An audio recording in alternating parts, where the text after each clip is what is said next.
السلام علیکم ورحمۃ اللہ وبرکاتہ۔ ہماری یوٹیوب چینل آن لائن عربی لکھنا پڑھنا بولنا سیکھیں۔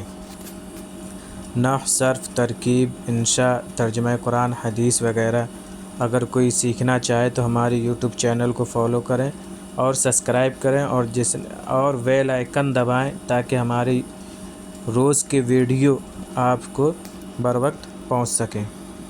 بسم اللہ الرحمن الرحیم۔ اس سے پہلے سبق جو گزرے ہیں ہمارے 22 سبق جو ہم نے ڈاؤن لوڈ کیے ہیں یا آپ نے جو 22 سبق سنے ہیں ان میں ہم نے جملے اسمیہ سے بحث کی تھی، یعنی اسم کے ذریعے سے کون کون سے جملے بنتے ہیں اس کا ہم نے تذکرہ کیا ہے۔ آج کے سبق میں ہم جملے فعلیہ کے بارے میں بات کریں گے۔ اس سے پہلے ہم جملے فعلیہ کا ذکر کریں، اس سے پہلے ہم فعل کے تعلق سے بتائیں گے کہ فعل ہے کیا چیز، اور فعل کون سا فعل کہاں استعمال ہوتا ہے، کیا طریقہ ہے اس کا استعمال کرنے کا، اس سے بحث کریں گے۔ جب ہم یہ سیکھ لیں گے فعل کیا ہے، کس طریقے سے بنتا ہے یا کہاں کس طریقے سے استعمال ہوتا ہے، پھر اس کے بعد ہم الگ ترتیب جملے میں اس کو استعمال کر کے ہم بتائیں گے۔ تو ہم شروع کرتے ہیں فعل کا بیان۔ اس سے پہلے ہم نے کلمے کے بارے میں بتایا تھا، کلمے کی کتنی قسمیں ہیں، اس میں بتایا تھا ہم نے اسم، فعل، حرف، تو ہم نے اسم کے بارے میں بتا دیا۔ اب ہم جانتے ہیں فعل کے بارے میں، تو کہتے ہیں کہ فعل کی تعریف تو ہمیں پتہ ہے کیا ہے، فعل کسے کہتے ہیں کہ کوئی وہ ایسا لفظ جو کسی کام کا ہونا یا کرنا پایا جائے، کسی بھی زمانے میں ہو یا پریزنٹ میں ہو یا پاسٹ میں یا فیوچر میں، یہ ہم نے فعل کی تعریف جانی تھی۔ اب ہم بتائیں گے فعل کی قسمیں کتنی ہیں، تو کہتے ہیں فعل کی تعریف تو معلوم ہو چکی ہمیں، اس کی 3 قسمیں ہیں، ماضی، مضارع اور امر۔ ماضی، مضارع، امر، یہ فعل کی 3 قسمیں ہیں۔ جیسے کلمے کی 3 قسمیں تھیں، اسم، فعل، حرف، اسی طریقے سے فعل کی 3 قسمیں ہیں، ماضی، مضارع، امر۔ اب ہم بتاتے ہیں کہ اب ہم اسٹارٹ کرتے ہیں ماضی سے۔ ماضی کسے کہتے ہیں؟ ماضی وہ فعل ہے جس سے کسی کام کا زمانہ گزشتہ میں ہونا سمجھا جائے، یعنی گزرے ہوئے زمانے میں یا گزرے ہوئے وقت میں کوئی کام ہوا ہو، اس کے بارے میں ہمیں پتہ چلتا ہے، تو اس کو عربی کے اصطلاح میں کہتے ہیں فعل ماضی، یعنی پاسٹ میں جو کام ہوا ہے اس کو فعل ماضی کہتے ہیں۔ جیسے ذہبہ وہ گیا، فعل اس نے کیا، نصر اس نے مدد کی۔ اسی طریقے سے پھر ہم نے دوسری اس کی قسم ہے مضارع، تو مضارع کے تعریف یہ ہے کہ وہ فعل ہے جس سے کسی کام کا کبھی زمانہ حال یعنی پریزنٹ یا کبھی زمانہ آئندہ یعنی مستقبل میں ہونا سمجھا جائے، یعنی اس میں دونوں زمانے پائے جاتے ہیں، پریزنٹ اور فیوچر۔ ہمارے انگلش ہو یا کوئی اور لینگویج ہو، اس میں تینوں زمانوں کے لیے الگ الگ ورڈ بولا جاتا، الگ الگ ورب استعمال کیا جاتا ہے، لیکن عربی میں فعل مضارع ہی 2 کے برابر ہوتا ہے، یعنی حال اور پریزنٹ کے معنی فعل مضارع ہی دے دے گا، یعنی اس میں دونوں زمانے پائے جاتے ہیں، حال اور پریزنٹ۔ جیسے یفعل وہ کرتا ہے یا کرے گا، تو اس میں کرتا ہے پریزنٹ ہو گئے، حال جسے کہتے ہیں ہم عربی میں، اور کرے گا یہ فیوچر ہے جس کو مستقبل یا آئندہ بولا جاتا ہے۔ یذهب وہ جاتا ہے یا جائے گا۔ اس طریقے سے فعل مضارع کا ترجمہ کیا جاتا ہے۔ اب آتے ہیں فعل کی قسموں میں سے تیسرے نمبر پر، جسے کہتے ہیں امر۔ امر یعنی آرڈر اور حکم والا فعل، جس سے حکم ہو رہا ہو کہ کسی کو حکم دینا، تم کھاؤ یا تم پیو، اس طریقے کے فعل جو ہوتے ہیں اسے امر کہتے ہیں۔ یا اور انگلش میں آرڈر والا ورب جو ہوتا ہے کہ ہم آرڈر کے لیے کیا استعمال کرتے ہیں، اس طریقے سے یہاں ایک الگ ہی قسم ہے یہ امر۔ وہ فعل ہے جس سے کسی کام کے کرنے کا حکم معلوم، یہ تعریف ہوئی امر کی۔ وہ فعل ہے جس سے کسی کام کے کرنے کا حکم معلوم ہو، جیسے اذهب تو جا، افعل تو کر۔ فعل خواہ ماضی ہو یا مضارع. دیکھیے فعل کی 3 قسمیں بتائے گی، ماضی، مضارع، امر.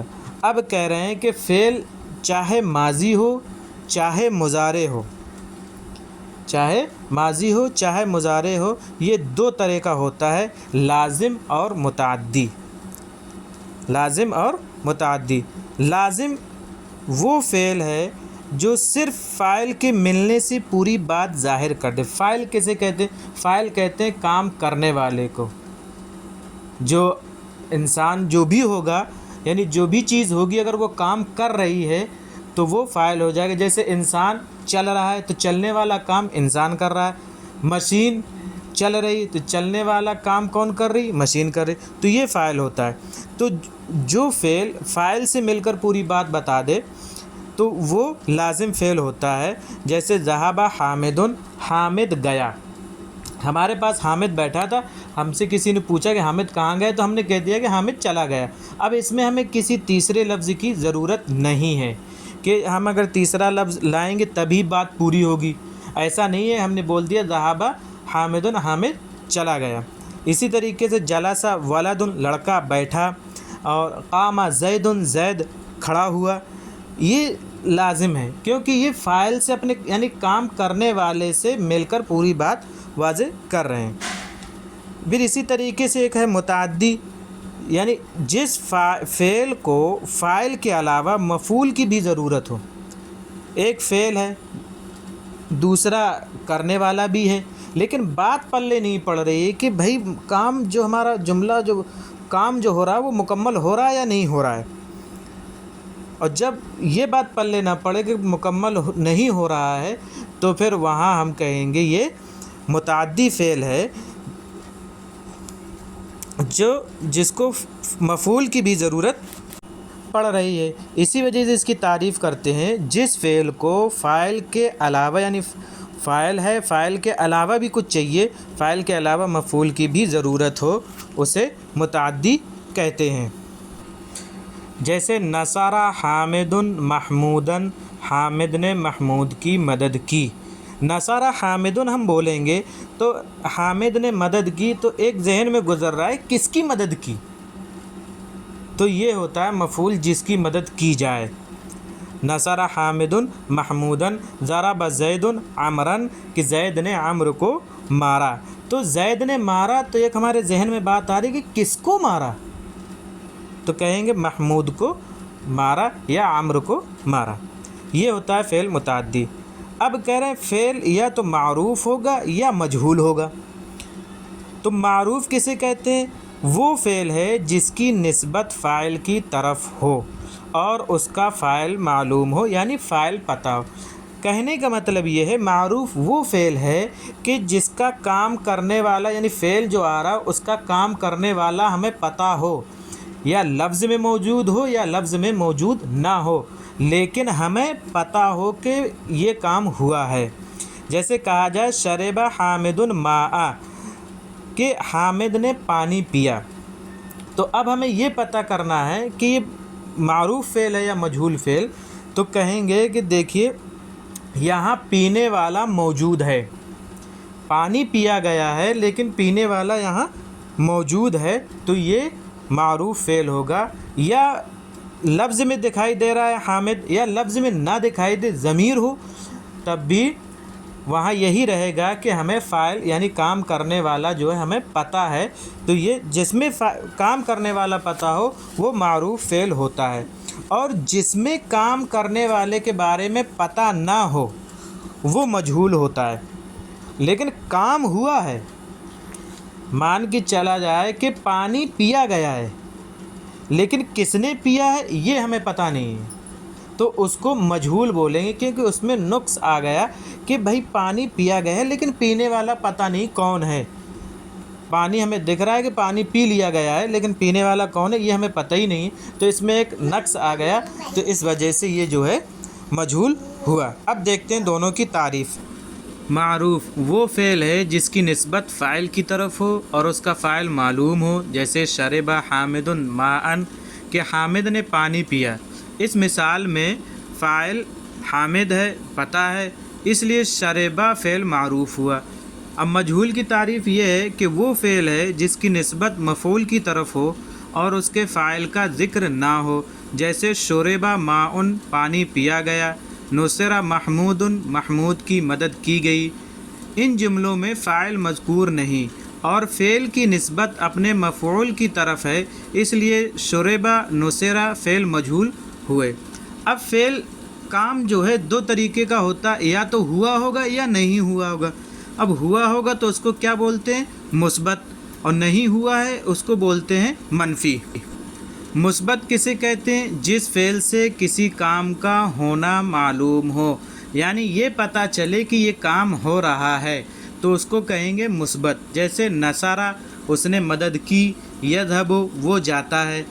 اسی طریقے سے منفی ہے کہ جس فعل سے کسی کام کا نہ ہونا معلوم ہو، یعنی پتہ نہ، یعنی کسی کام سے روک دیا گیا ہو یا نہ کیا گیا ہو، اسے کہتے ہیں منفی۔ جیسے ما فعل اس نے نہیں کیا، لا یذهب وہ نہیں جاتا ہے، یہ منفی ہو گیا۔ اوپر مثبت یعنی جو کام ہوا ہو اور جو نہیں ہوا ہو اس کو منفی کہتے ہیں۔ گردان ماضی معروف مثبت۔ فعل واحد مذکر اسے ایک مرد نے کیا، فعل تثنیہ مذکر غائب ان دو مردوں نے کیا، فعلوا جمع مذکر غائب ان سب مردوں نے کیا، فعلت واحد مؤنث اس غائب اسے ایک عورت نے کیا، فعلتا تثنیہ مؤنث غائب ان دو عورتوں نے کیا، فعلنا جمع مؤنث غائب ان سب عورتوں نے کیا، فعلتا واحد مذکر غائب مخاطب تو ایک مرد نے کیا، فعلتما تثنیہ مذکر مخاطب تم دو مردوں نے کیا، فعلتم جمع مذکر مخاطب تم سب مردوں نے کیا، فعلتے واحد مؤنث مخاطب تو ایک عورت نے کیا، فعلتما تثنیہ مؤنث مخاطب تم دو عورتوں نے کیا، فعلتن جمع مؤنث مخاطب تم سب عورتوں نے کیا، فعلتو واحد مذکر و مؤنث متکلم میں نے کیا ایک مرد نے یا ایک عورت نے، فعلنا تثنیہ مذکر ہم نے کیا ہم دو مردوں یا ہم دو عورتوں نے، فعلنا جمع مؤنث متکلم مذکر ہم سب مردوں نے کیا یا ہم سب عورتوں نے کیا۔ یہ کل 14 صیغے آتے ہیں ماضی کے۔ جتنی بھی گردانیں آئیں گی مثبت کی ان میں یہ 14 صیغے آئیں گے اور انہی سے ساری گردانیں بنائی جائیں گی۔ غائب کہتے ہیں اس کو جو موجود نہ ہو، مخاطب کہتے ہیں جو سامنے ہم جس سے سامنے بات چیت کر رہے ہوں، متکلم کہتے ہیں اپنے آپ کو کہ میں خود یا ہم سب۔ یہ 3 پیٹرن استعمال ہوتے ہیں۔ ان 3 پیٹرنوں میں جو ہے 14 صیغے آتے ہیں جیسا کہ میں نے بتایا ہے۔ ان صیغوں کو اچھی طرح پہچان کر یاد کر لو۔ یہ کل 14 صیغے ہیں۔ متکلم کے صیغے ایسے ہیں کہ وہ مذکر و مؤنث تثنیہ و جمع سب کے لیے ایک جیسے آتے ہیں، جیسے فعلتو میں نے کیا ایک مرد ہو یا ایک عورت۔ 2 صیغوں کے بجائے فعلنا ہم نے کیا ایک صیغہ استعمال کرتے ہیں، یہ فعلنا کا کہ ہم نے کیا ہم 2 مرد ہوں یا 2 عورتیں ہوں، یا ہم سب مردوں نے یا سب عورتوں نے۔ 4 صیغوں کے بجائے اگر ان سب کو علیحدہ علیحدہ شمار کیا جائے تو کل 18 صیغے ہوتے ہیں، لیکن چونکہ بعض صیغوں سے کئی معنی سمجھ میں آ جاتے ہیں اس لیے ان کو علیحدہ نہیں کیا گیا ہے۔ اس میں دیکھیے 6 مذکر اور مؤنث غائب کے ہیں اور 6 مذکر مؤنث مخاطب کے ہیں اور 6 اس کے بھی ہونا چاہیے تو متکلم کے، لیکن یہ 2 صیغے لیے گئے ہیں کیونکہ یہ دونوں صیغے جو ہے استعمال ہوتے ہیں مذکر اور مؤنث دونوں کے لیے۔ ہم آپ کو کچھ لفظ دیتے ہیں جو اسی طریقے سے اس کی گردان کر کے آپ ہمیں دکھائیں۔ جیسے نیچے لکھے ہوئے افعال کی گردان حفظ یاد کر کے سنائیں اور لکھیں بھی۔ جیسے جمع اسے ایک مرد نے جمع کیا، ظلم اسے ایک مرد نے ظلم کیا، جلس وہ ایک مرد بیٹھا، کتب اسے ایک مرد نے لکھا، خدم اسے ایک مرد نے خدمت کی، ذہب وہ ایک مرد گیا، اکل اسے ایک مرد نے کھایا، رقد وہ ایک مرد سویا، قتل اسے ایک مرد نے قتل کیا، قرأ اسے ایک مرد نے پڑھا، سکت وہ ایک مرد خاموش ہوا، قبل اسے ایک مرد نے قبول کیا، جعل اسے ایک مرد نے بنایا، قرب وہ ایک مرد قریب ہوا۔ ان کی گردان لکھنی ہے۔ ایک چیز اور اس میں سمجھیے کہ اس کا گردان کا جو ہے پہلا لفظ، جیسے فعلا، فا عین لام، یہ 3 حرف کا ایک لفظ ہے، یہی اصل ہے، اور باقی اس میں جو چیزیں بڑھائی گئی ہیں وہ چیزیں ہم کسی بھی لفظ کی اگر گردان کریں گے تو وہی چیزیں اس میں بڑھا دی جائیں گے. جیسے فعلا تثنیہ میں الف بڑھا، اور فعلو میں واو بڑھا، پھر اسی طریقے سے فعلت میں تا بڑھا، فعلتا تا الف بڑھا، فعلنا نون بڑھ گیا. اس طریقے سے ہم تمام گردانوں میں بڑھائیں گے. تو فعلا کی گردان کو یاد کریے اور اسی کے طریقے سے ان لفظوں کی گردان کریے، اور ان کو بھی معنی اور صیغے کے ساتھ یاد کریے. جس طرح ہم نے فعلا کی گردان ذکر کی ہے اسی طریقے سے اس کو یاد کریے اور لکھیے.